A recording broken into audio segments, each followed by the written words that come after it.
During the handing over of the final list of confirmed ministerial nominees by the Senate President, Dr. Bukola Saraki, to President Muhammadu Buhari, the President again reiterated his administration's stance on reduced cabinet ministers owing to paucity of funds. Reacting to the development, some residents who are in support of President Buhari's decision to reduce the number of cabinet ministers said there are many challenges facing the country, hence the need for the reduction. They said the ministers without portfolios will be working in other areas to help the functions of the federal government. The presidency is big.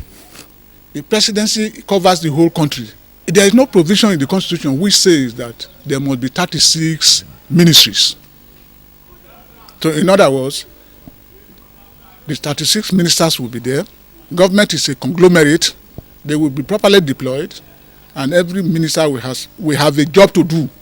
Those that sleep very well know that the country is in economic quagmire, as to speak. And therefore, we need that action. What it might do is to send those other ministers to other parastatals where they can head. The important is that they attend ESCO at the end of the month or week.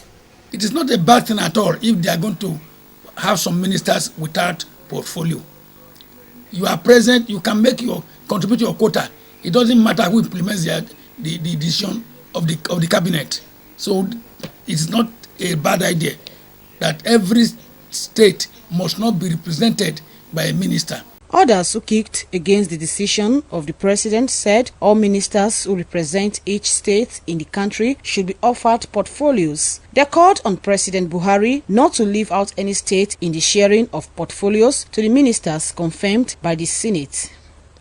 But he has nominated 36, which is a drastic reduction in terms of the number of ministers. And I think he should leave the ministries at that 36. What state is he going to defranchise? Which state is not going to have a minister? I think he was saying it just to make people be ready.